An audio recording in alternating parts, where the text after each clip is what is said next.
every last one of you. Jokic, long pass. Harris has it, and he puts it away. What a pass. Peyton Manning again smiling. Going deep. Oh, and he's got Thomas. Goodbye. Touchdown. 63 yards, Peyton Manning. Favre with Levens behind him. 4th and 6 for the 31. Blitz is on. Favre hit as he throws. Pass is going to be incomplete. Denver holds. Denver's going to win it. Oh, baby, they're going to win this thing. Are you kidding me? Live from Lakewood, Colorado, broadcasting from the Colorado Media School studios, it's Sports with Stacks and Shaggy. You can stand up and salute in Denver. You got the world champions that live in your town. And what's going on, Denver? This is Sports with Stacks and Shaggy, a part of the GoMileHigh.com and a part of the Be On Air network. How are you doing tonight, Stacks? How are you doing, my man? There were some things going on in sports today. I'm doing pretty good. How about yourself, Shaggy? I'm doing pretty good. It's a pretty good night. I had a pretty good weekend, you know. Got to watch some UFC fights. Got to watch some Nuggets basketball. Got to watch some Rockies baseball.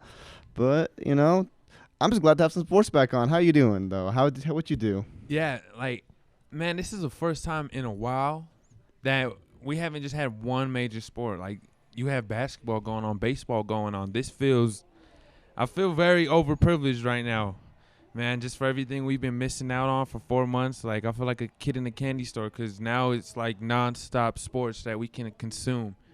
And it's fun when sports is going on because now there's a bunch of stuff we can talk about. Oh, seriously. And before we get to anything, I'd like to kick it off to Ron Burgundy because we got some headlines to talk about.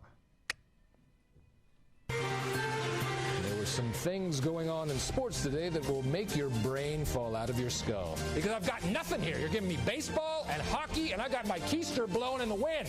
It's sports. All around the clock. Sports all the time. That's the concept of the news. Oh, that's never going to work. That's ridiculous.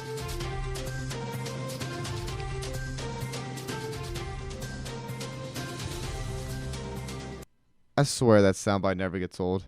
But so to start off headlines, 14 out of 27 Miami Marlins tested positive for COVID-19, and that number kept rising this morning. In effect, they canceled their game that was supposed to be played tonight. It's not looking good for the MLB, honestly. It is not looking good at all for the MLB. It's very, very interesting. I'm very, very curious to see what's going to happen. So and on other news, going into other sports, Nuggets had their final scrimmage game tonight against the Orlando Magic, barely losing 114 to 110, with MPJ and both playing their role positions and playing on the field at the same time. It's very interesting. Oh, for sure, and I know we'll get in on that a little bit later on. But, man, it's like kind of like a video game, the lineups they're throwing out there. Now, they're having fun with it until the NBA actually has, its actual startup. Denver will be playing Miami on Saturday. But this is fun. You're getting Bol involved with the team. He's building chemistry with these guys. And this is honestly a blessing in disguise because now, with the NBA restart, you have this this scrimmage period, which is being treated much like the preseason. This is, giving Bol opportunity to get his feet wet and to get familiar with some of his teammates. No, it really is. And it was just very interesting seeing MPJ and Bol on the court at the same time. Because I know you and me had our differences of saying, like, we're not going to see him on the court at the same time. And it was just cool to see them actually getting that playing time together and seeing him in the rotation together and seeing them play with Joker and being able to see them, respond off the Joker's passes and not only respond, but being able to, work off Joker's offense. Yeah, and I wasn't really leaning to saying that we weren't going to see him on the court at the same time. I mean, on the scrimmage, I kind of figured there'd be a time or point, where we'd see both of them playing together. But when it comes down, down the stretch of important playoff time, if we're, on the edge of maybe getting eliminated or something, I wouldn't see Bobo in that situation. But he's been changing a lot of minds last couple scrimmage games, of course, the one where he had 16 points and 6 blocks, where he was trending on Twitter for, a couple hours. He does have a bright side, and, those days of where he's getting 30 minutes of playing time, getting some substantial minutes down the stretch are to become of us. Oh, it's true. I actually want to get back to the first headline. I know we're backtracking here, but the 14 out of 27 Miami Marlins testing positive for COVID-19, almost half the team testing positive, or more than half the team. It really raises my questions for what's going to happen in the NFL, because these teams are all, traveling. They're not staying at their places. Like there's not a bubble like there is in the NBA. Mm-hmm. There's no bubble like there is in the NHL. They're traveling. They're getting on planes. They're going there. They're coming back home to their families. It raises a lot of suspicion for me because this is a 27-man roster. For the NFL, that's a 53-man roster. What's going to happen there? And what is, Well, I just think, man, with guys catch, you said 14 out of 27. Mm-hmm. So, obviously, guys are still going out and about. They said they caught it from a flight attendant. That's what they said. And they can say what they want, but still, it's obviously that these guys are not quarantining the way that they should. And this is pretty much why the NBA made the bubble, because they were worried something like this would have happened, where you make an NBA restart and you have these guys, coming from games from home, and some guys half a team could get infected. If you have a bubble, though, the NBA they're doing good right now. What they do, about 300 plus tests, and it came back only 2 positive, right? Mm-hmm. So. And both of those positive tests have then since recovered. Are you just proving the point now that if you want to restart a season, that you're going to have to play in a bubble? The NHL's doing it. The NBA's doing it. UFC's doing it. UFC's fighting on an island and The MLB and the NFL need to get on board with it if they want to bring their seasons, if they want to play out their seasons the way they want to do. And you see now with the MLB, I want to say they're recalling anything, but they did postpone those games earlier today. And, just as I said, man, if you want to get on board, if you don't want to see the horrific results that you're getting, half a team testing positive for COVID-19, then I would suggest, playing in a bubble would be an ideal choice. Yeah. And to go on off that, so Robert Manfred has been really behind on this, and there's a lot of these teams that are basically playing. Basically, a season's not supposed to be a sprint. It's supposed to be a marathon. Mm-hmm. And Robert Manfred has made this MLB season a sprint, where it's a 60-game sprint in 66 days. All these teams are sprinting to try to make the playoffs. It just doesn't feel right. And honestly, it just feels – I wouldn't be surprised now if we saw the baseball season be paused and be continued later on this year. I wouldn't be surprised at all. Yeah, and I wouldn't say the MLB is the only one that's doing treating their season like a sprint. I would also say the NBA as well. You see how fast they're trying to get their season wrapped up so that they can start the 2020-21 season. It's for both leagues, because now you can get an unexpected champion. With all this. With these shortened seasons, you can probably see the Rockies make a playoff appearance and how terrible they are with only 60 games. They could, they have a better chance of going on a playoff run. So, man, it really is anyone's season, honestly, this year. It really is anyone's season. I feel him recalling it. It just with all the scrutiny that he's been going through, where there was a time where he was saying, we're going to have a season. Now we're not going to have a season. Him just to recall it when you already brought the season back, it's just going to shake more heads that you've been shaking the whole time. And then not only that, but how much money baseball is going to lose. Think about it. They already lost so much money cutting the season down to the 60 games, but how much more money are they going to lose from them cutting the whole season, and how much more money are these players going to lose? I mean, that was the whole negotiation, was what's going to happen with the players. How much money are they going to get paid? If they don't play any games, they're not going to get paid at all. It's a business. I mean, they have to still run it. It's very interesting to see what's going to happen. I would love to see them run it like the NBA does, and they have a bubble, or they have a designated place, say in Orlando, somewhere over in Arizona, somewhere over in Texas, where you play at a certain softball field or a certain baseball field, and you have designated fields to play at, and everyone's getting tested, like the NBA or like the NHL. It just seems like Robert Manfred doesn't know what he's doing, or it doesn't seem like baseball really knows what they're doing.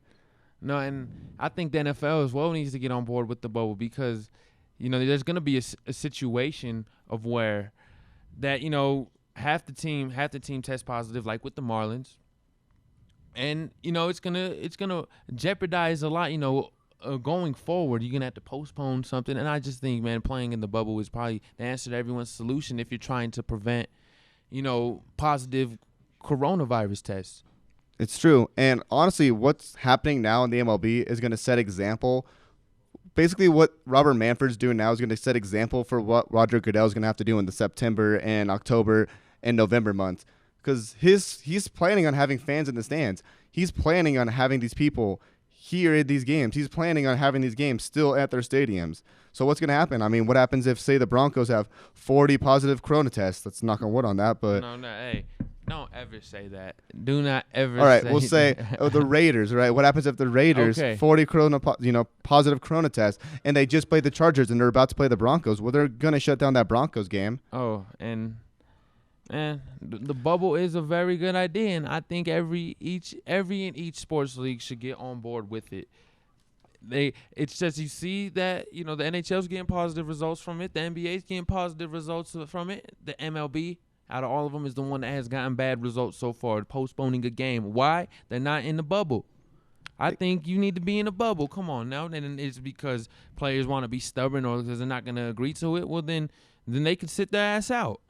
That's true. They can. And if you don't want to play, I mean, we can have players like J.R. Smith coming in. I mean, I have no problem watching that. I have no problem watching a man that has 20 minutes with 1 point and 5 rebounds. Hey, yeah, man. Hey, we'll get on to that later. J.R. balling out, though, man. JR balling out. I'm excited. I'm excited for what's to come. For sure. I'm very excited as well. But we're gonna have to take a real quick break, and we'll be right back with some MLB and hockey talk. This is Sports with Stacks and Shaggy.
Hey Colorado sports fans, you're listening to GoMileHigh.com, a student-operated station live from the Colorado Media School studios here in Belmar, giving you a different perspective on all things current. Stop torturing yourself, man! Live in the now! So stay tuned to see what's coming up next on GoMileHigh.com, Colorado's sports lifestyle. Showing! Go Mile High, your college radio for sports, movies, and games. Run by students, for students, and more. Let's see what they can do here from the 5. Sports news, live games, and discussions about just about everything. Disney turning their rides in their parks into movies. So close so many times, and to have that snatched away. Come and join us every day for your favorite shows, only at GoMileHigh.com. Every day, across this country, hundreds of college radio stations take to the air, broadcasting music and programming that you won't hear anywhere else. It's one of the last places where people can really be able to actually say what they want to say. Without it, you wouldn't have a place for local artists to perform. Certain people need to have a chance, a fighting chance, and college radio is that place for it. College radio changes the lives of those who are involved with it and can change those who listen to it too. This is where we start out, from getting all this great experience working in college radio. It makes you want to work in real radio. College radio means finding yourself. It helped me find what I wanted to do in not only school, but in life. So support college radio by continuing to listen to this station and supporting the students who make it happen. College radio, now, more than ever. A message brought to you by this station and the College Radio Foundation. For more information, please visit collegeradio.org.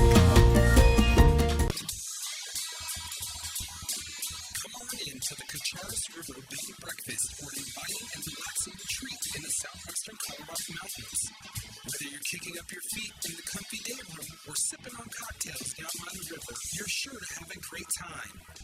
Enjoy fishing, hiking, and hunting, all with the comforts of walk-in showers, private balconies overlooking the beautiful Cacharis River and Valley, and breakfast cooked fresh daily by the loving hands of the owner, Galen Smith. If you get hungry in the afternoon or evening, grab a cold one, good company, and grill out on the deck. Or you can come stay at the famous Dog Bar and Grill, just a stone's throw from the B&B. Book your room now at CacharisRiverBnB.com. That's CUCHARAS RiverBnB.com. Cacharis River Bed and Breakfast. Tell them Arthur sent you.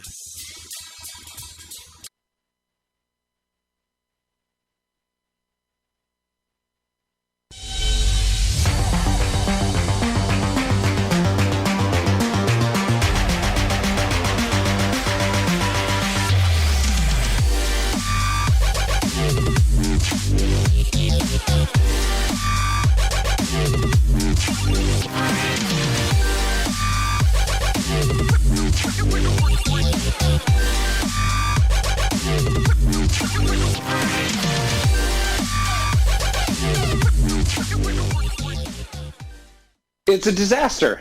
It's a complete disaster. And how they handle this, I don't know at this point. I wish I had a good answer for you. I wish I understood what they were going to do. But honestly, right now, I'm not going to say Major League Baseball is screwed, but they're in a really bad position where there is no good answer. So thank you to Jeff Bassan off of the MLB columnist from ESPN for that sound piece, talking about his personal opinions on the MLB and how he feels what they're doing right now. And that's from an MLB expert. He even says they think they're screwed. And it's going back to what we were mentioning back in the headlines, man. It's the effect of giving the players on the roster the luxury to play ball from, to go home and come back, instead of playing within a bubble. Yes, and like we were saying earlier, the Miami Marlins game got postponed. I'm trying to figure out if my thing will load. And as well as the New York Yankees game got postponed, which is very interesting that the New York Yankees game got postponed because the Yankees have a 12-game stretch where they have to play 12 straight games in the next 14 days. That's a very interesting thing because if you think about it, they're only pushing these games back. They're going to have to play that game. So if they're putting that on the back burner, are they going to have to play this game, say, in 2 months, 3 weeks? Or are they going to have to play it on one of their days off? It just raises a lot of eyebrows. Same with the Miami game. Or when are they going to play their game against Baltimore? I mean, are they going to put it back on the back burners? Or are they going to play a day that they have off? I mean, the Baltimore, are they, there's all these things that are raising all these questions. Like, when are we going to play these games? If they get postponed now, when are we going to play them then? Well, as a football fan, though, I'm concerned because the NFL is going kind of the same direction as the MLB, where they're not playing in a bubble. They're letting, players go home and, do their own thing and trusting that they'll social distance. But, if something like this happens in the NFL, I'll be very, very disappointed because, it would just turn to a domino effect. Now, I'm actually anticipating that there could, possibly be more games postponed. There could be more positive coronavirus tests if the MLB doesn't get it under control to where they know where the players are and for instance, putting them in a bubble. So this actually just got posted by ESPN staff writer Jesse Rogers, and this is about 15 minutes before show. Commissioner Rob Manfred says he believes that the MLB's health protocol are working despite an outbreak of COVID-19 tests, and he believes that it is not a nightmare outbreak, and he believes that it is not a nightmare scenario for the MLB, and he believes that they are still going to be playing, and he's going to be able to keep the protocols and keep adequates to keep their players safe. It just seems like he keeps going back on his word, and it just seems like he's, snakish. Honestly, very snakish. No, man, could you put yourself in his position though? You're a commissioner of a league that doesn't really have a lot of demand to it, but at the same time, it brings in an audience. But, it's all about dollars and cents by this point. And it's about giving the people what they want. And I think he's just looking for the safety of the players, man. You know, the players union, they're not, on the best grounds with him. So I think he's just doing what's in their best interest. Or what's in the best interest of his pockets. Yeah, for sure. And then if, now he's on the fence. Now he's stuck on the fence. And then, like I said, man, try to put yourself in his position, man. I wouldn't want to be a commissioner of any kind of sports league, to tell you the truth. See, if I'm going to put myself in his shoes, then I'm going to put myself in the same shoes that Adam Silver's in. And I'm looking at, he postponed the season. He had a plan and date of where they were going to do it, of not exactly right off the bat, but they had a plan getting set in place of where they were going to do it, when the games were going to be played, how it's going to be tested. No one's leaving the bubble. And it seems like he had it prepared for player safety, knowing that outbreaks are going to happen. We have a preparation to put these players in quarantine for this amount of time, and this, or this scenario happens, we can work around it, because he knew coming into this, something's going to happen. Players are going to test positive. Players like Lou Williams are going to do Lou frivolous Williams things. Yeah. Exactly.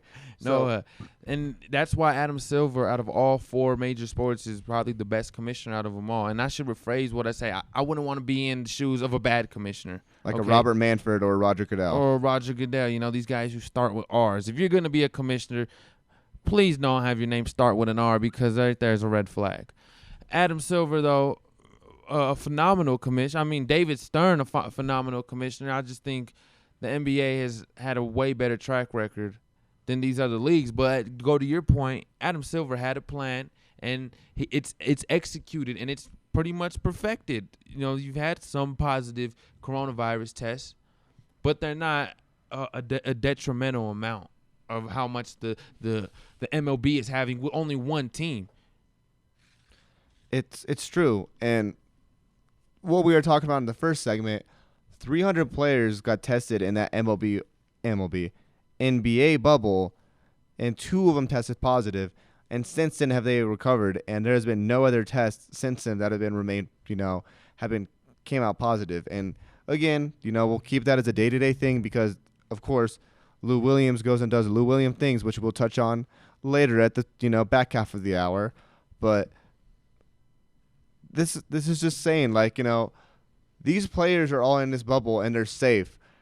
These players in the MLB, just like they will in the NFL, are traveling. They're getting on these planes. They're confronting with other people. They're being in front of staff members. They're being in front of, probably, if fans are around the practice facility. If they're gaining around it, probably not. But they're surrounded by a lot of people, and they're around a lot of people every day, unlike the people in the bubble. And it just leaves so much more exposure for them, and it gives so many more places and areas and ways for them to contract and get infected. It's not a good call, and it's not a good look for the MLB. No, it's not. But, hey, man, it's back. And it's one thing that Rob Manfred could say that he promised that he lived up on, was bringing baseball back. Now only 60 games, a smaller sample size than what people expected. But the first 2 games for the Rockies, they split them. They went 1-1. And I'm actually really excited. And actually, speaking of that Rockies game, we have a little bit of soundbite from Trevor Story, our young good player. If we could pull that up, my man Stack. That one is long gone. Take a good look. You won't see it for long. Second dick shot here in Texas, and it's 4-2 Colorado. The first one you're waiting, did he get it enough? Was it going to be far enough? This one, no doubter. That would have been out of Irving High School. He maybe hit it to Irving. And thank you, Stacks, for that soundbite. And thank you also, MLB News on Twitter, for that soundbite. And as well as our executive producer, Miles, for that soundbite. Shout out Drew Goodman for that more than unique take, we should say. More than unique, definitely. It's going to be a soundbite that we use here on Sports with Stacks and Shaggy and Inside the Huddle for a couple more weeks to come. Oh, all day, man. No, so yesterday, Trevor Story hitting 2 home runs in a win against the Rangers after they fell a 1-0 in their first game against the Rangers. They won 5-2, if I'm not mistaken. Correct? Yeah, yesterday, 5-2. And hey man, if this team can get together and have a pitching staff, you have the pieces on offense. You got Trevor Story hitting 2 home runs. You got the Nolan Arenado. He doesn't need an introduction. You got Babyface Doll, Charlie Blackmon. Man, you got hitters on the squad. Just if you can find a rotation, if Kyle Freeland could come back and rediscover himself and pitch the way he was out there yesterday, man, it's you can make a run. And right now it's probably, I want to say, it is the best opportunity. No, I am going to say it is the best opportunity for you to go on a World Series run. It really is, honestly. And we keep going back to the same point. It's anybody's year, honestly. I mean, San Diego could win it, for God's sake. Like, San Diego is horrible, and they could win it, for God's sake. Baltimore could have a chance to win it. Seriously, you get on a hot streak, and when you play 2 bad teams play against each other, and they're winning, you get like a 4-game win streak, and you play against another bad team. That's 8 straight wins. That's a lot of wins in a 60-game schedule compared to a 160-game schedule. Yeah. That could add up really quickly. It's the same thing that, the narrative with baseball typically is, it's a marathon, not a sprint. Well, this year it's only 60 games, so it's much more of a sprint than a marathon, man. Oh, it definitely is, and that's just going back to what we were saying earlier. Now, going back to Trevor's story here before we break, man. So he had 2 homers yesterday. Now, if you remember in 2016, his rookie year, he had 4 home runs in his first 4 games. So he's known for having hot starts. Not saying he's going to have 2 home runs every game for the next 4 games, but just know that he is on the right trend for sure. No, it really is. So we're going to have to take a real quick break here with Sports and Stacks and Shaggy. We'll be right back.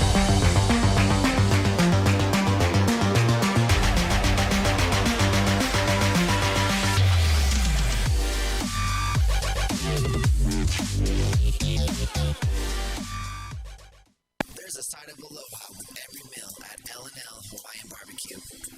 A unique style of Hawaiian place with 2 scoops of rice and a creamy macaroni salad. Tastes delicious for the whole family.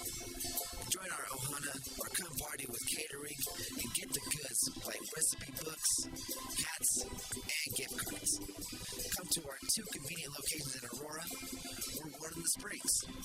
Or you can order online at hawaiianbarbecue.com. L&L Hawaiian Barbecue. If you have ever dreamed about being on TV or the radio, listen up. Start your broadcasting career today at the Colorado Media School. You'll have the opportunity to work with and learn from actual on-air talent that work within the Colorado media. Within a few months, you'll know how to engineer, produce, and even host your own TV/radio show. I'm a current graduate, and let me tell you, the Colorado Media School has given me opportunities and internships that have helped me take my career to the next level. So apply today at the Colorado Media School, located at 404 South Uppan Street in Lakewood, or visit us at coloradomediaschool.org. It's back. The $12.99 buy one, get one, only at Olive Garden. Try our creamy fettuccine Alfredo, hearty spaghetti with meat sauce, or our melty 5-cheese baked ziti. While you're at it, make sure you take a second entree home. With so many choices, how can you go wrong? And don't forget about our endless salads and warm breadsticks. Order online or find one of our convenient locations near you. Olive Garden. When you're here, your family. So I'm taking a trip over to Tibet, see the sights, climb a hill or 2. But I remember, oh man, I got one guy out here who I actually know. So I give an old ringy-dingy to the Lama. What? The Dalai Lama, his laminescence, flowing robes, the grace, bald, striking really. I says to the Lama, hey, you remember that round I caddied for you down in Shangri-La? Well, apparently some station out in Lakewood taped the whole thing. See, the Lama's a big hitter. Nailed 2 eagles in a row that day. Well, he says, what station could have possibly gotten all the way out to my sacred holy lands, the Shangri? I says it was none other than GoMileHigh.com, Lama. They got the best sports coverage in the state. The Lama actually tips me this time, 2-1. So he pretty much stiffed me again, but I got him hooked on GoMileHigh.com, so I got that going for me, which is nice. That's great. GoMileHigh.com. Your summer just got hotter with the $4.99 unlimited buffet at Pizza Hut. That's right, all of your Pizza Hut favorites for only $4.99. Monday through Friday for lunch, and Tuesday night, dive into limitless pizzas, pastas, salads, breadsticks, and desserts. All hot, fresh, and ready for you when you are. So much good food for so little money makes satisfying that Pizza Hut craving so easy. The $4.99 Pizza Hut never-ending buffet, all at a great price and ready for you today. Make it great at Pizza Hut.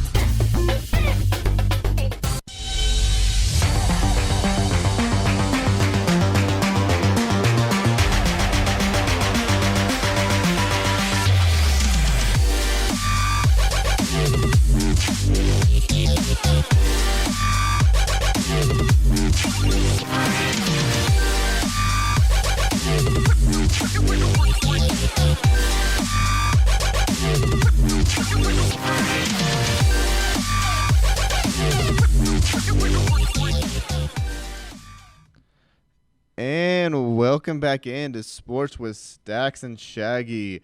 You can find us at GoMileHigh.com and as well as on Facebook at Go Mile High.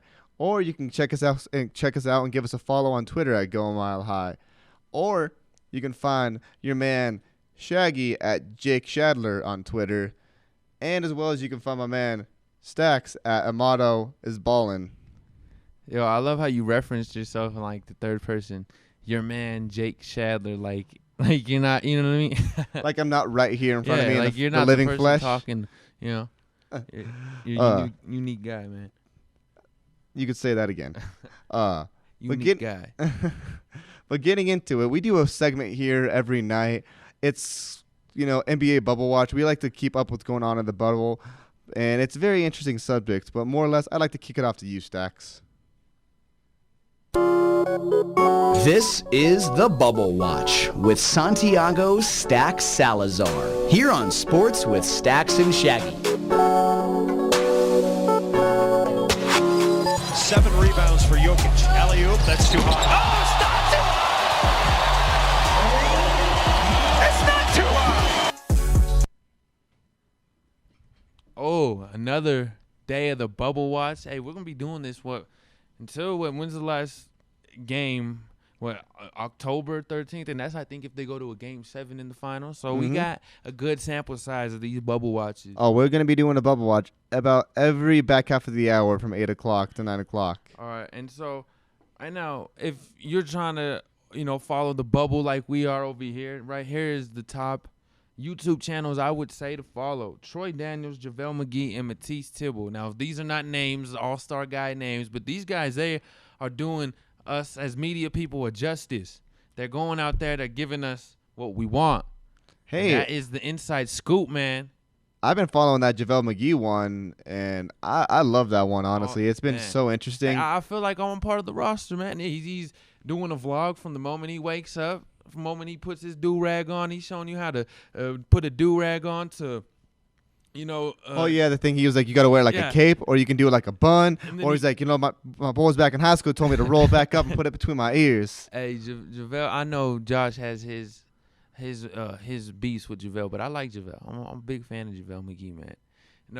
But Troy Daniels, if you want to keep it in a local kind of viewpoint, that's the one you want to see. Troy Daniels, obviously not a guy on the Nuggets roster who gets a whole lot of minutes. He hasn't even really necessarily played an official minute as a Nugget, but man, he's the one out there giving content out, man. And he's been playing fairly well in the scrimmages. Those scrimmage games are amazing. And this is what the scrimmages are about right now. The opportunities for those guys, your Troy Daniels, your Bobos, your seasoned veterans and your young up-and-coming, stars or, centerpieces or whatnot.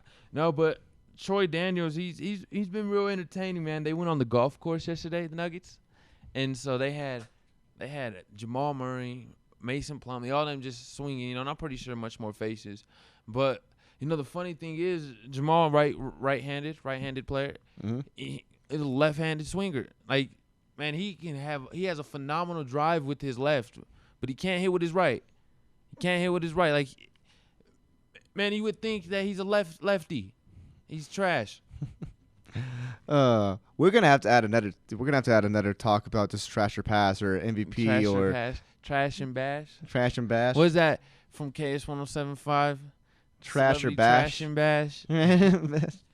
No, but JaVale. So if you want to follow that, well, we could just call it the Lake Show. It's the Lake Show. It's another day with the Lake Show, man. And I'm having a blast with it. Now hold on. Now this is my question with the bubble though, because we're seeing guys hanging out. There was a point in Troy Daniels' vlog where there was Marcus Smart hanging out with Kyle Kuzma and Donovan Mitchell. All of them hanging out. Now this could be a scenario where these guys, they playing, a playoff game, and then you could be seeing LeBron, Kawhi, and Anthony Davis hanging out. Just saying, it's giving you a scenario. Could the bubble create a new super team? The bubble.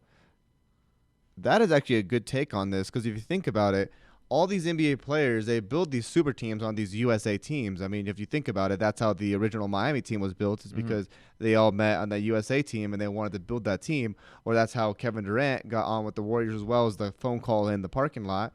A lot of these players, they play with each other in this USA team, and they say, hey, I like how we play together in this, scenario. Let's get together in our actual teams and let's build a team. So I could really see that. I mean, it's really about camaraderie and seeing about friendship. It's like, hey, you and me work well together. Well, let's see how we work well together on the court.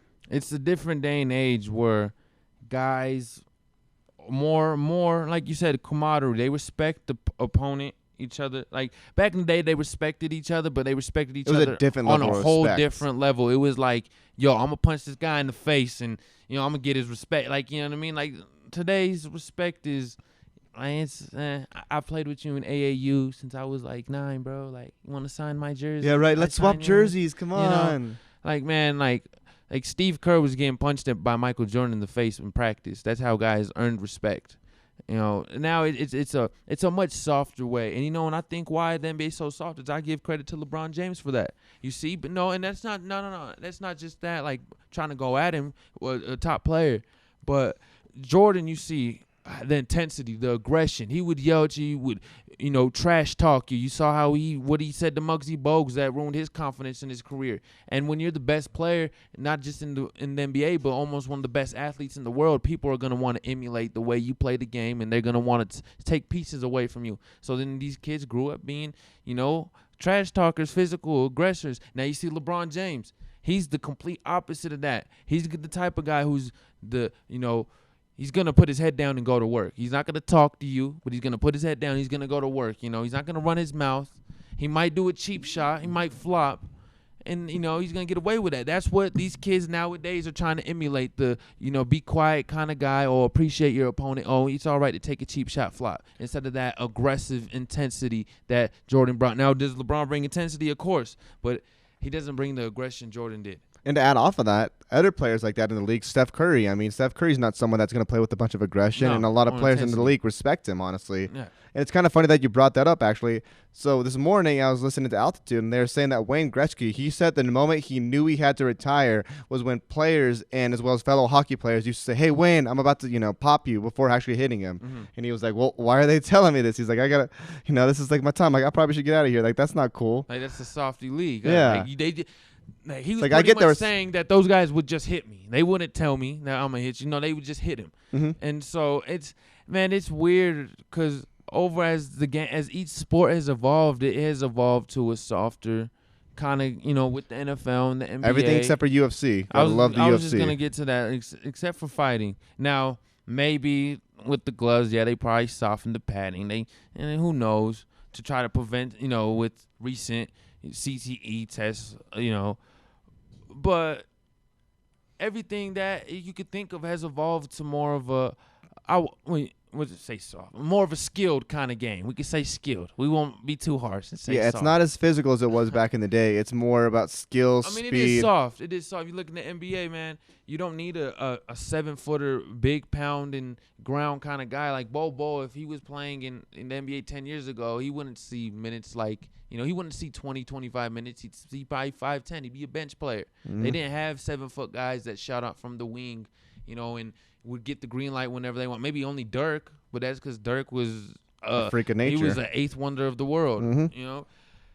It's now leaned towards to more skill for sure. You see 7-footers now who are ball handling the way they are. Kevin Durant, who's 7 foot and moves like a guard.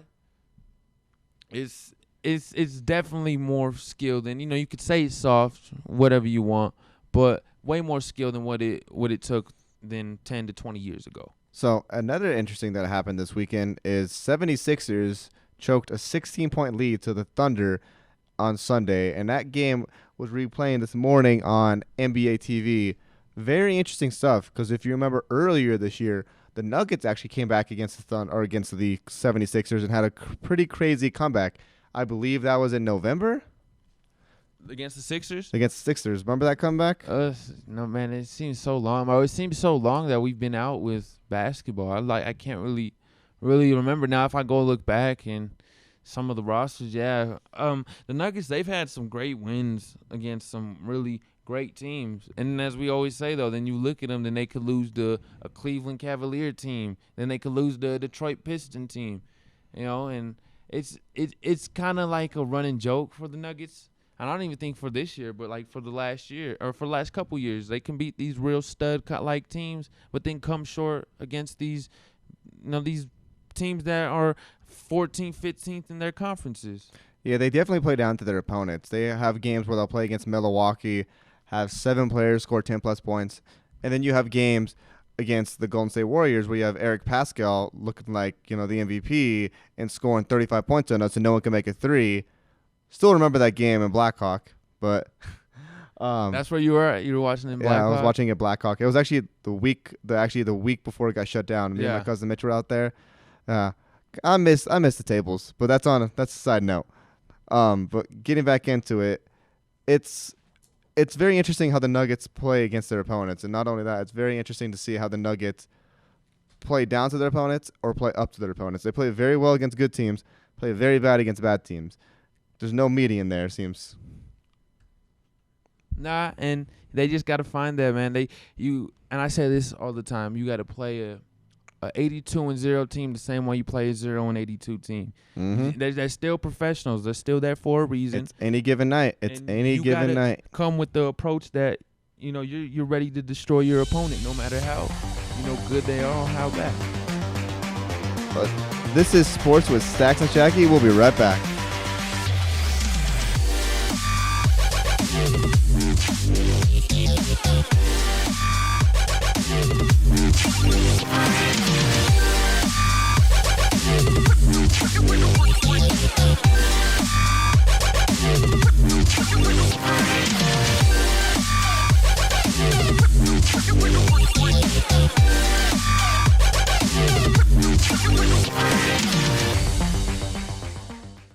At Chewy's, weekdays from 4 p.m. to 7 p.m. Fully loaded nacho car. Nacho car? Yeah, that's right, and it's free. You'll get chips, salsa, queso, taco, meat, and more. And don't forget to pair it with one of the signature margaritas. Only at Chewy's. Tex-Mex done right. Must be 21. Find a location near you at chewy's.com. Hurry in. 7 p.m. The trunk closes. If it's great radio you're looking for, then you're in the right place. Because at GoMileHigh.com, we have tons of shows discussing sports, news, politics, entertainment, community affairs, and much, much more. And don't forget, if you miss out on one of your favorite shows, you can always access our archived episodes at GoMileHigh.com on your own time. If I'm here and you're here, doesn't that make it our time? If you have ever dreamed about being on TV or the radio, listen up. Start your broadcasting career today at the Colorado Media School. You'll have the opportunity to work with and learn from actual on-air talent that work within the Colorado media. Within a few months, you'll know how to engineer, produce, and even host your own TV/radio show. I'm a current graduate, and let me tell you, the Colorado Media School has given me opportunities and internships that have helped me take my career to the next level. So apply today at the Colorado Media School, located at 404 South Uppan Street in Lakewood, or visit us at coloradomediaschool.org. March Madness is almost here. The only place to watch is at the Library Sports Grill and Brewery. We know just what you need to wind down from your stressful week. Take a seat, watch the game, and let us serve you delicious food and drinks at our sports bar. Whether you like stouts, porters, IPAs, or pale ales, our brewery in Laramie will keep you coming back for more. Find us at 2nd and Custer or online at thelibrarybrewery.com. Don't lie to your mom. Tell her you're at the library. Kacharas River Bed and Breakfast for an inviting and relaxing retreat in the southwestern Colorado mountains. Whether you're kicking up your feet in the comfy day room or sipping on cocktails down by the river, you're sure to have a great time. Enjoy fishing, hiking, and hunting, all with the comforts of walk-in showers, private balconies overlooking the beautiful Kacharas River and Valley, and breakfast cooked fresh daily by the loving hands of the owner, Galen Smith. If you get hungry in the afternoon or evening, grab a cold one, good company, and grill out on the deck. Or you can come stay at the famous Dog Bar and Grill, just a stone's throw from the B&B. Book your room now at KacharasRiverBnB.com. That's CUCHARAS RiverBnB.com. Kacharas River Bed and Breakfast. Tell them Arthur sent you.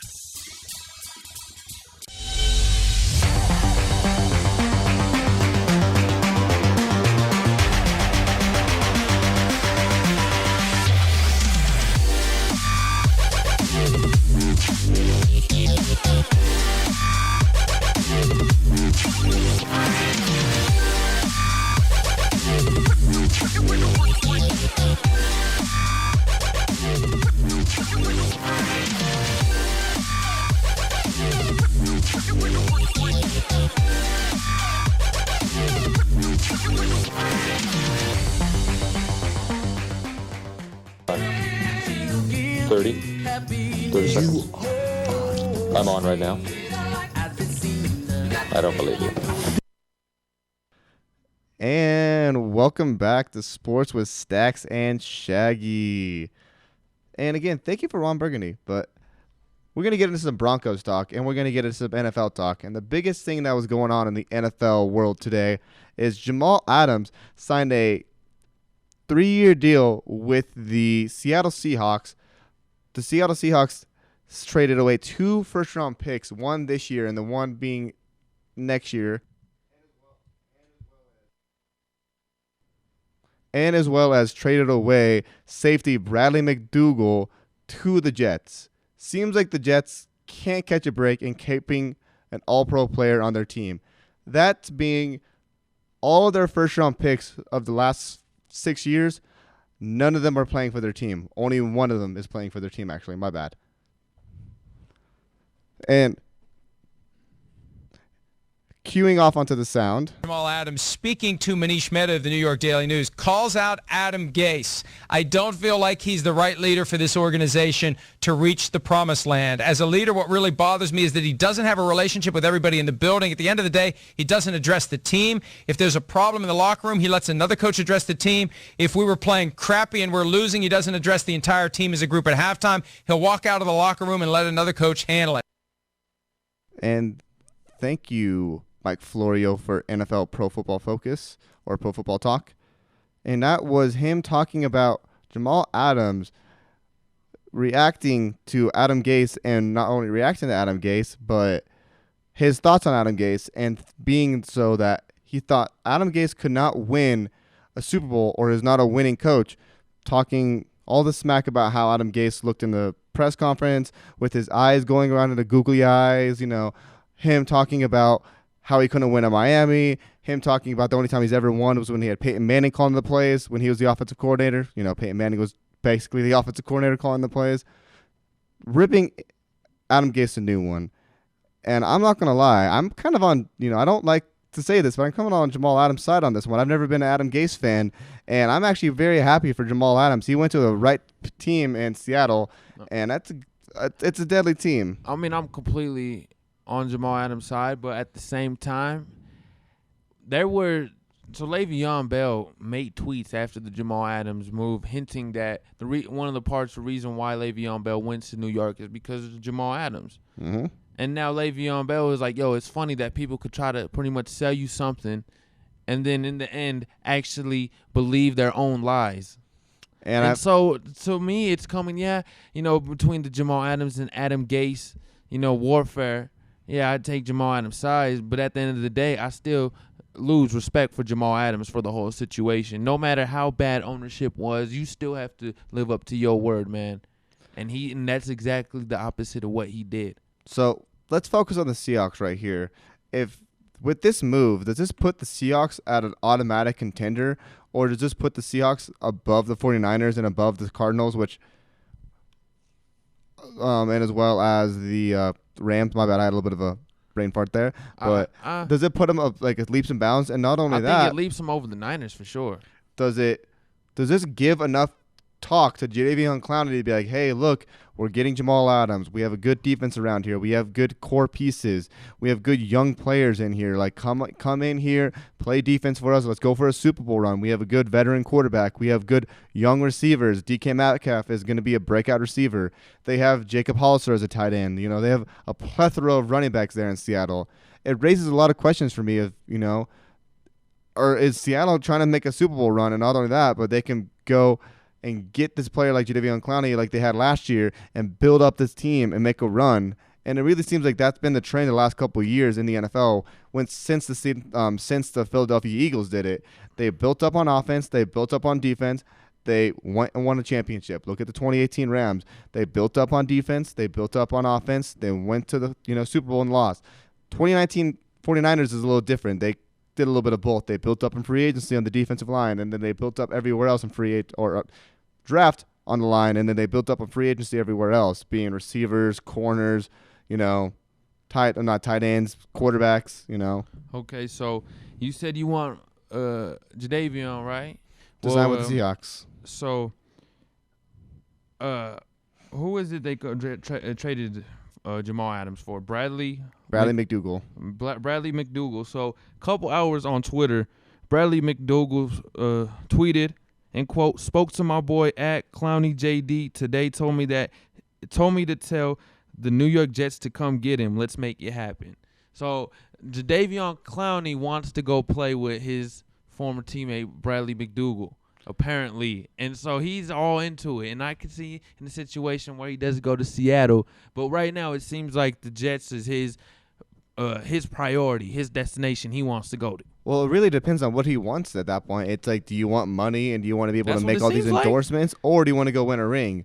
I mean, what could you really want more if you're going to the Jets? You really don't have – if you're the Jets, you don't have nothing to really sell any free agent right now. Sam Darnold.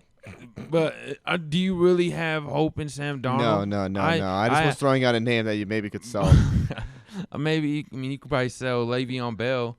A washed-up running back. There's nothing there. There's nothing there. Best playmaker probably in Robbie Anderson. Is Quincy Enunwa still there? Robbie Anderson actually left. That's what I'm saying. He left. Their best playmaker left. Is Quincy Enunwa still there? Yeah, he's still there. You try to sell Quincy Enunwa? No, man.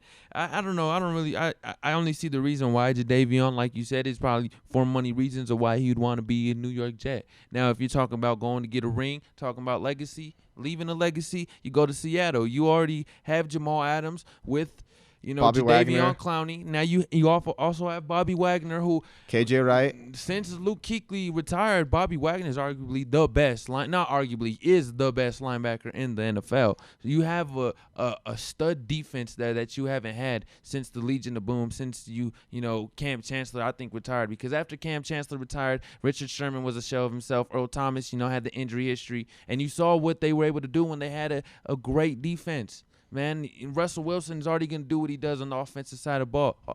You get that defense, man, Pete Carroll's going to take you to the Super Bowl. It's true, and there's already a lot of speculations on the 49ers falling off. To me, it's the only race for them in that division would be the Cardinals, honestly. And the Rams, that's a burning building just waiting to collapse. That Rams team, that is a burning building just waiting to collapse. I think they had their success too quick, man. Their peak of success just hit so fast. Well, they went to a playoff, had a playoff berth before they went to the Super Bowl. 2017, lost to the Atlanta Falcons, and then went in 2018 and went to the Super Bowl to only score 3 points. And in 2017 they lost to the future representative of the NFC in the Super Bowl. That was the 2017 was the Eagles, which was the representative. Okay, they lost. 2016 to the Falcons. was the Falcons. Yeah. Yes. Excuse me for that, but still, I mean the Falcons, hey man, you would think someone with a Super Bowl hangover like that would lose a playoff game the next year. So they actually ended up losing 2 of the Eagles, which went on. Yeah. So no, the Rams are a burning building. It just is when. When is it going to happen? When's the final collapse actually going to be? Is it going to have to be a Jared Goff year where he throws more interceptions than touchdowns?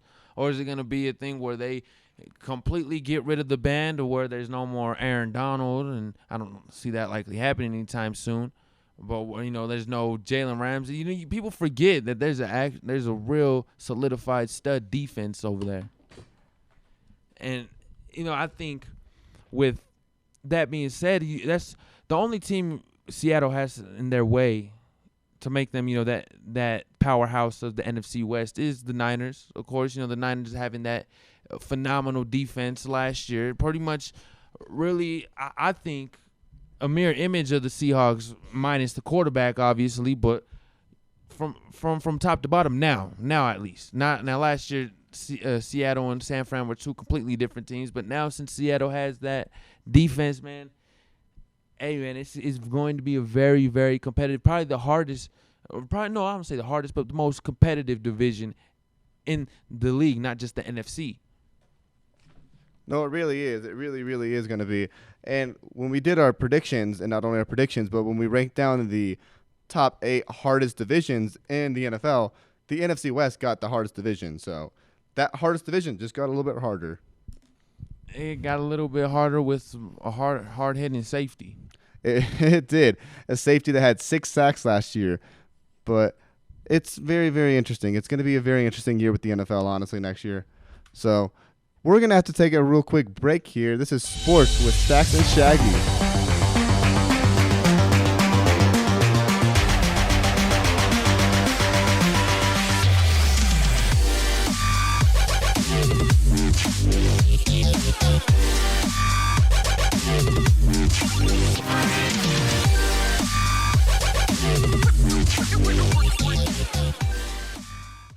If you have ever dreamed about being on TV or the radio, listen up. Start your broadcasting career today at the Colorado Media School.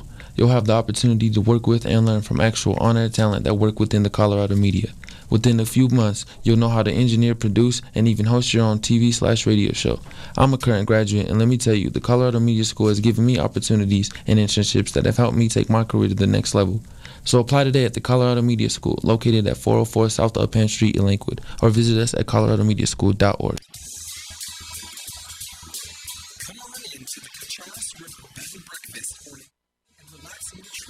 Southwestern Colorado mountains. Whether you're kicking up your feet in the comfy day room or sipping on cocktails down by the river, you're sure to have a great time. Enjoy fishing, hiking, and hunting, all with the comforts of walk-in showers, private balconies overlooking the beautiful Cacharis River and Valley, and breakfast cooked fresh daily by the loving hands of the owner, Daleen Smith. If you get hungry in the afternoon or evening, grab a cold one, good company, and grill out on the deck. Or you can come stay at the famous Dog Barn Grill, just a stone's throw from the B&B. Book your room now at CacharisRiverBnB.com. That's CUCHARAS RiverBnB.com. Cacharis River Bed and Breakfast. Tell them Arthur sent you. Here at Dick's Sporting Goods, we're having our biggest sale of the year. Save up to 75% off on apparel, footwear, fan gear, and more. With free shipping of online orders over $49, you can't beat these deals. Dick'sSportingGoods.com has your fitness set up for the new year. That was online at Dick'sSportingGoods.com. Stop by. Ready for this? There's a side of aloha with every meal at L&L Hawaiian Barbecue. A unique style of Hawaiian place with 2 scoops of rice and a creamy macaroni salad. Tastes delicious for the whole family. Join our ohana or come party with catering and get the goods like recipe books, hats, and gift cards. Come to our 2 convenient locations in Aurora or one in the Springs. Or you can order online at HawaiianBarbecue.com. L&L Hawaiian Barbecue.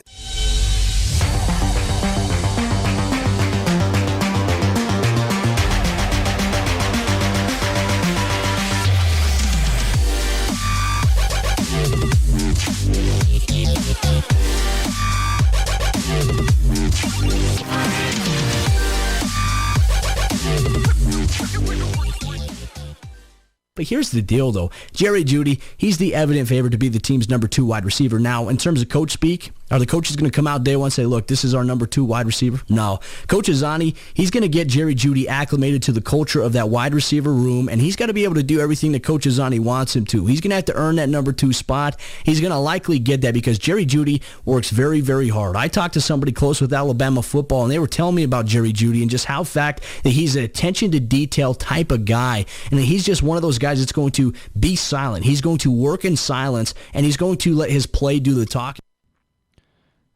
And thank you to Cody Rourke from the NFL podcast that is Locked On Broncos on Apple TV and as well as Spotify.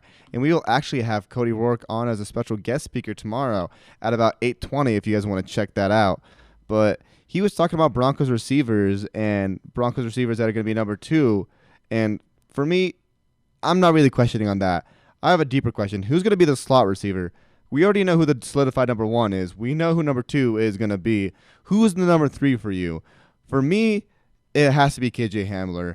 Deshaun Hamilton has proven what he can do. I mean, in week 1, he dropped a pass by Joe Flacco, could have won in the game. There's a lot of plays throughout the season that proved to me that Deshaun Hamilton is not a true solidified top 3 receiver in the league. He can still play and he could be in a rotation, but I want KJ Hamler. I want someone with speed out there, and especially with the young quarterback like Drew Lock, I want someone with speed that can help him get a couple extra more yards off of that. Now, here's a weird candidate, but Deontay Spencer, about, the return man. He's light, he's small. Return man that big, 5'7", 5'8", normally, they're not in the passing game for a reason. It's true. But it's true.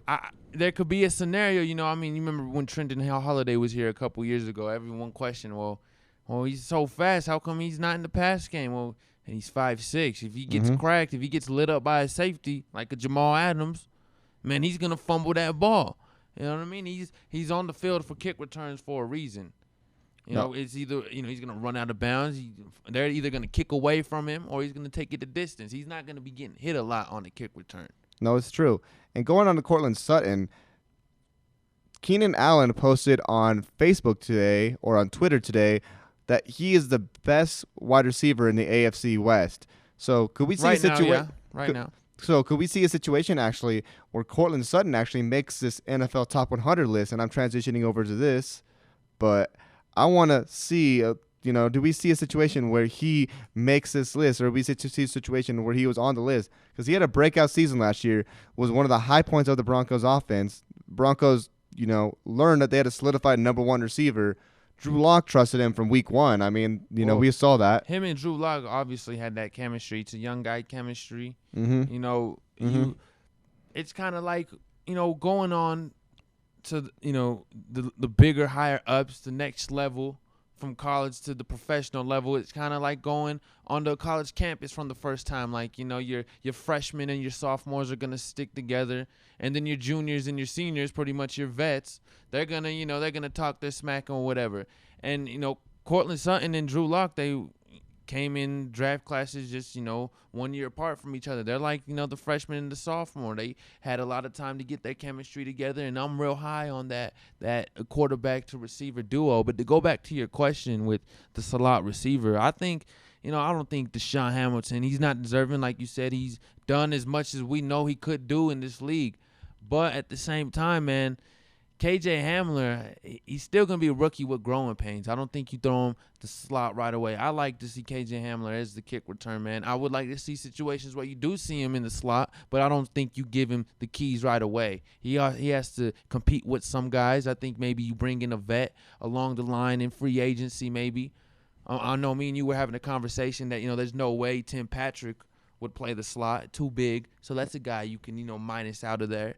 They're going to put him on the outside. It's really up for grabs, and I think that's where having no preseason is going to hurt the Broncos, is because now the preseason is that position battle where, you can figure out who still got it, who's your diamond in the rough, and, we don't have that opportunity because if we had preseason, I think that's what we'd be one of the positions we definitely would be looking at. Yeah, those are the fill me out games, and we're not going to. So is what week 1 going to be the fill me out game? Are we going to seeing situations now on week 1 where teams are going to be putting all these players that aren't high star players just to see what they're capable of and what they're able to do, because we're not going to have a preseason. And I've seen all these arguments of being, well, college football doesn't have a preseason and they go off and do it. Well, it's like when you think about it, Alabama or Nebraska or Florida or these big marquee name schools, they're not playing like really good competition week one. They're not playing marquee Division I competition week one. They're usually playing South Alabama or Chattanooga State. Some small school. Appalachian State. It's like that's almost a scrimmage for them right there in itself. It's like when you go to play week one in the NFL, you're playing against solidified starters. Like that guy was the best at his college, was the best in high school, and now he's in the NFL and he's starting across from you. It's like there's no just starting up and going with that. Like this is the best of the best. You need practice on there. You need practice. So, and going off onto what we were saying earlier about the NFL 100, one Bronco actually got voted onto that list, and here is Melvin Gordon talking about it. Just because you don't have the stats don't mean you ain't making an impact on the game. When you taking up 2 blocks, 3 blocks, or whatever the case may be, that's just as impactful. If you watch film any and know football any, you know that he the truth. And that is Melvin Gordon talking on Jarrell Casey. As we said before, he was the first Bronco listed on this list. Ironic that he didn't even play for the Broncos last year, but nonetheless, where at? He got put at 71 on the list. 71? And so how many episodes they had? They already had 3? No, so they're releasing it out at 30. So they're doing it by 30, and then they're doing the top 10 as one big episode. I'm like, man, I usually watch the top 100s every year. So I'm like, man, how the hell did I miss 3 episodes already? Yeah, so they wanted to mumble it up or jumble it up all together, I think. Because they started it late this year. Yeah, exactly. And not only that, I feel like, because they do all these interviews with all these players, and they, get all this stuff going on. I feel like COVID really slowed that. So they were like, all right, let's jumble it up to 1 week. We'll do it all in 1 week. So if you actually want to catch it tonight on NFL Network, the NFL Top 100, 41-70 will be on actually tonight. So 41-70. So how are they doing the players' reaction to interviews? Are they in a quarantine virtual interview, or is it like they have them in person? So it was kind of weird, actually. So for the Kyler Murray one, I'm just going to bring up this one because that was my favorite video out of all of them. Of course it got to be Kyler Murray. So Kyler Murray's video, they actually were playing Lil Baby's song, Drip Too Hard, and they actually had a video of Kyler Murray rapping on the sideline to the song, and they were kind of showing his highlights with the song, and then they were having players every once in a while on Zoom meetings, or they had another one where they actually had Chandler Jones early on in the year. They were questioning him. So it seems like they were trying to pull off a lot of stuff. Because for some players, they were very descriptive, and they had a lot of players in there. And for some players, they just had highlight reels with music in the background. So Kyler was in the top 100. He was 90. Where did he landed at 90? Mm-hmm. All right. Well, Can you guess the let's get into this, because I know you have a whole list, man. Hold on. I'm going to sit tight for this, bro, because I didn't watch it last night. So I'm about to. You're about to sit and I'm learn. like a kid in a candy shop for the last 7 minutes of the show. Who do you think got rated? There was only one other quarterback that was put on this list. All right. Who was that quarterback? I'm not looking at the. He was a 2018 draft pick. He was what? A 2018 draft pick. Who was a quarterback that got rated higher than Kyler Murray in this list? He was a 2018 draft pick. He was a first rounder, no? First rounder, 2018. Deshaun Watson. No, that was 2017. Oh, he was 2018. So that's going to be between Baker Mayfield, Sam Darnold, Josh Allen, Josh Rosen, and Lamar Jackson. It was Josh Allen. Josh Allen got put at 87. 87. Mm-hmm. Can you guess the team? There's 2 teams. Hold on, before that. The thing with Josh Allen is I would like to see what he does with a terrible defense. I will agree. That's the only reason why he has the success he does is because that defense in Buffalo is legit, man. All right, go on. It is. So one team got 5 players voted on from 71 to 100. Can you guess that one team? It is in the NFC East. Probably, I'm gonna go with the boys. It's actually the Eagles. The Eagles. That was my second choice. The Eagles had 5 players voted on in the top 100. They had Fletcher Cox. They had Zach Ertz. They had Darius Slay. Malcolm Jenkins. Well, I'm just doing from right now, the top, the back. So Malcolm Jenkins ain't even got listed yet? Yeah, and Malcolm Jenkins is now a Saint now. Yeah, so, but the year prior. No, yeah, but yeah. So when they do these rankings, they do it from 2020. So they do it Also, like based on last year, but then they put on your logo for next year. Then they talk about what you're doing so next they year. wouldn't even. They're not going to count. So Darius Slay, he earned that with the Lions. Then, man, come on. Well, I mean, Jarrell Casey earned it with the Titans. And No, he still didn't. Yeah. No, he didn't. We all knew he was going to be a Bronco. Yeah. Before the season, we all knew. But getting into it more, there was a couple running backs on this list, and it was Chris Carson and Josh Jacobs being the two running backs. Man, hit me with some trivias, man. I'm down. I'm down with the get down, man. Hit me with the trivia. There was one other Raiders player that made this 100 to 70, and who was it? It was an offensive player. Breakout player this year for the Raiders. Walford? Darren Waller. Yeah. Or that's his name last Darren name? Waller. I thought it was Walford.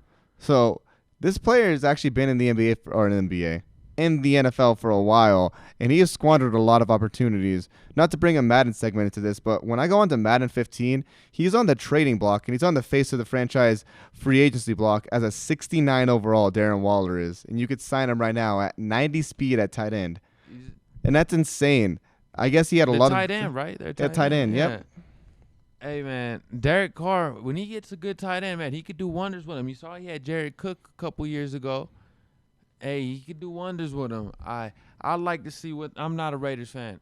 We don't condone Raider positivity over here, but I would like to see Derek Carr do something with a nice offense. That's all I'm going to say. Isn't it crazy? With a bland face. If I were to tell you that two or three out of the quarterbacks that were drafted from 2010 to 2015 were starting right now, and one of those quarterbacks that was starting from 2014 has been heavily scrutinized. Yeah. So that's basically Derek Carr's career.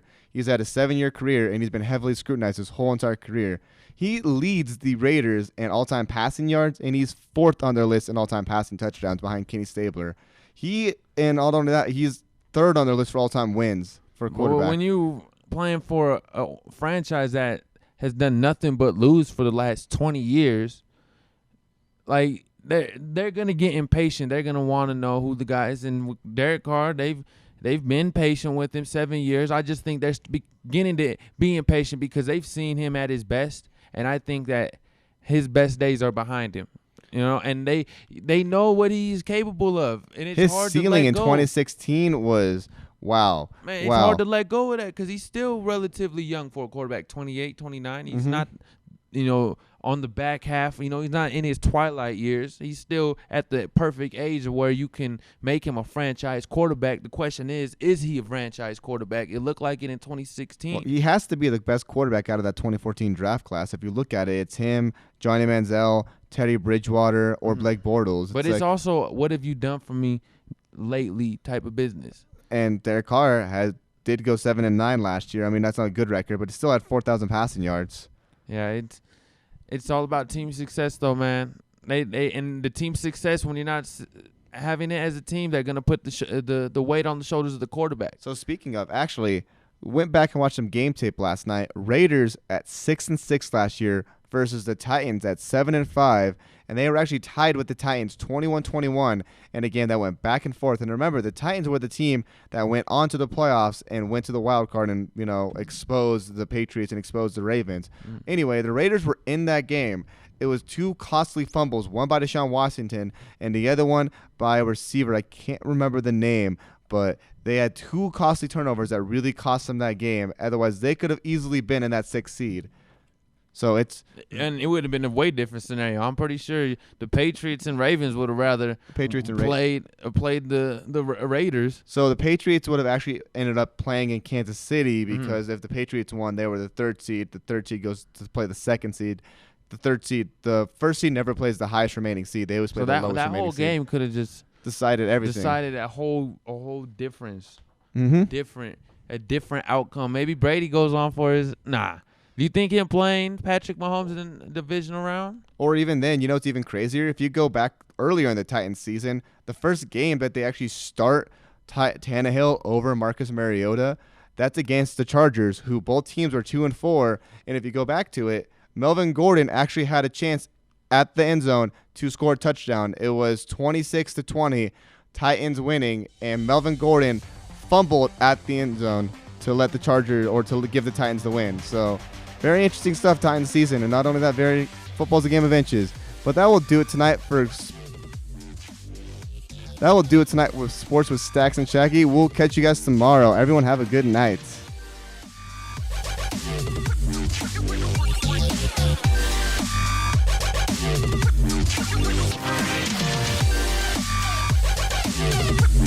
We're